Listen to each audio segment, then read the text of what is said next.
Hey everyone, Liam from Solitude here, and yes, the rumours are true. Triple J will be hosting a Hottest 100 Australian songs of all time. It's coming up soon. Now, if you follow my channel, you would know that I love to talk about Australian music, Triple J, and things like that. So this is essentially like my dream come true for this channel, because we are counting down on Triple J the top 100 Australian songs of all time, according to their listeners. Now, there have been rumors circulating about this countdown and vote for a while. I made a video about the rumors, and I gave some guesses as to the songs that could be in there a couple of months ago. You can check that video out here if you're interested. But now that we know exactly what's happening and there's more clarity, I want to talk some more about it. So I woke up this morning to the news that there would be a Triple J Hottest 100 countdown for the best Australian songs, and I was so excited. So the first thing I thought I'd do was I'd jump on the Triple J website and check out the dates, of course. So that vote is now open, and it will be open until the 17th of July. The countdown will be happening on the 26th of July, which is a Saturday, and I guess it would go pretty much in line with the other Hottest 100 trends, starting in the morning, finishing in the late afternoon, evening.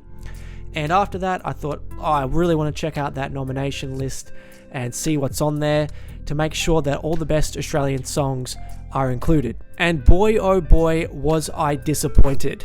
Now, when it comes to the greatest Australian songs of all time, which this countdown and vote is about, I thought I'd go straight to the top and look for some songs that you would expect to be there, just to make sure that this list and countdown is going to make sense. So I searched Men at Work, Down Under. It's not on the nomination list? How about It's a Long Way to the Top by AC/DC? Well, they included 3 of their other songs, but not that one. And as I went on the Triple J subreddit to see what everyone else was talking about, I saw similar issues being raised and countless songs being brought up that were not included on that nomination list. Some more initial staggering omissions included Ganga Jang, Sounds of Then, The Angels with Am I Ever Gonna See Your Face Again, The Screaming Jets with Better, Choir Boys, Run to Paradise, Skyhook's Horror Movie, Australian Crawl with Boys Light Up, Crowded House, Fall at Your Feet. The list goes on. I'm going to show you a list of some of the songs that they haven't included a little later, but I want to talk a little bit about what happened after this. After the initial outcry of songs that were missing kind of popped off on the internet, we gradually saw some more songs included that definitely needed to be on there. Now, there are a few big ones like Men at Work's Down Under, Jimmy Barnes with Working Class Man, and a couple of other songs that eventually got pushed onto that list late for some reason. And I guess that's what I want to kind of talk about.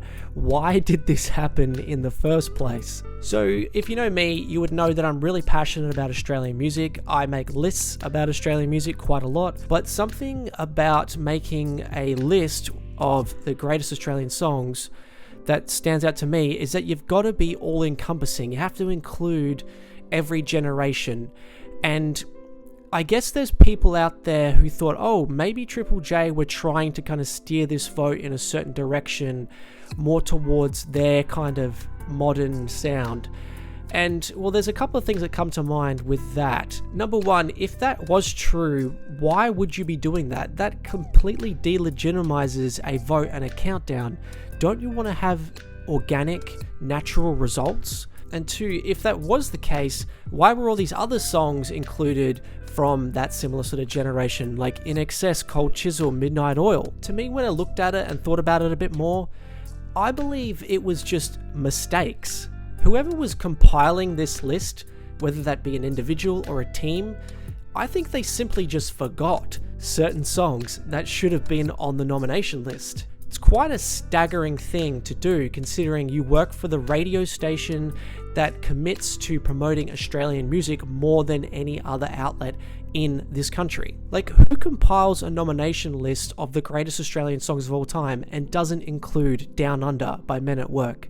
That is just staggering. To me, it just reeked of incompetence. Like, this is your job. You have one job. Make a nomination list accurate so that we have the best songs to choose from your nominations. Now, I know some people would respond with like, oh, well, look, it doesn't really matter if they don't nominate those songs because you can just add them manually on Spotify or Apple Music or whatever. But everyone knows that if you have to go the extra mile to add a song, it means that it's unlikely that song is going to go high in the countdown. People only go for what's spoon-fed to them in these situations. Take, for example, if this same thing happened last year in the Hottest 100, it would be like they didn't include Chapel Roan in the nomination list. It's like if you were being tasked with baking a cake and you just forgot one of the major ingredients like egg or flour or something, and you just put it in the oven and expected it to like come out working and being like the cake that you wanted. No, it wouldn't, because you forgot one of the most important parts. But thankfully, I think because a lot of people on the internet pointed out some of their mistakes, they did end up including some of these vital songs that were missing. There still is a large list of big Australian songs, mostly from an older generation, which are not nominated, that you can still manually add in. But if they're not nominated, they're probably not going to make the Hottest 100. I'll flash a list up here of some of the songs that were originally not included, and I'll put a line through some that have now been included as of me making this video.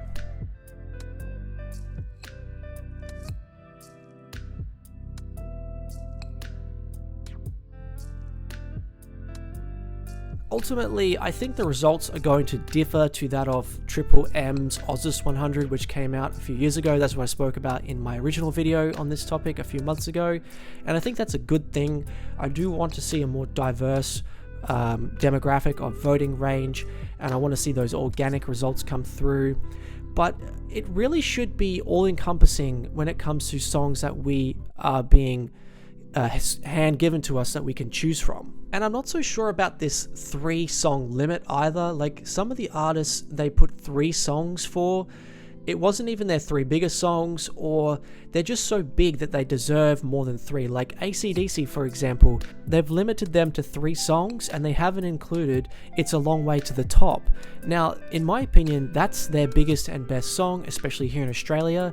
I would probably consider that song to be in the top 5 Australian songs of all time, yet it's not on the nomination list for some reason. Yeah, I can manually add it, but come on, it should be on there. I engaged in a lot of discussion about this today on the Triple J subreddit, and a couple of people were, bringing up some points with me, which made me kind of think. Like, someone said, well, you'd think that like there would be someone there to kind of like vet this list, or like, it would probably cross the eyes of like 3 or 4 or 5 different people to check and make sure that none of the big ones were missing, or that there's like an Australian music historian to check over it to make sure that you haven't, missed any glaring omissions.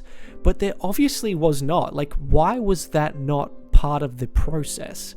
And it just got me thinking, like, who would have been really helpful in putting out a good list here? Richard Kingsmill, the guy who got fired a while ago from Triple J for being, I guess, too old and for them wanting to go off in a different direction. I just can't imagine a guy like Richard Kingsmill letting a list out with such glaring omissions. I mean, say what you want about him, have whatever opinion you want to have about him. I know there's a lot of hate out there for him, but at the end of the day, the guy knows his stuff about music, and especially Australian music. He definitely wouldn't have been leaving out Down Under by Men at Work. I guarantee that. Anyway, when it comes to the 10 songs that I'll be voting for, I kind of thought, you know what, I'm just going to let the dust settle on this a little longer. There's probably more songs they're going to add to that nomination list. I'm just going to make sure that they just correct it as much as possible, because there might be some songs that I want to vote for that they haven't officially added yet. So I'm still kind of thinking about my 10 songs. We're probably going to make a short list and then narrow it down, and I'm probably going to make a video about the 10 songs I'm going to vote for too, so keep an eye out for that one. But hey, I'm still looking forward to the whole countdown process and listening on July 26th. I'm, raring to see the results. I'm going to put out some prediction videos as it progresses along, see how close I can get to nailing it. And hey, I hope that you are following along too. What 10 songs are you going to vote for? Chuck them in the comments below, and I'll see you some more soon. Thanks, bye.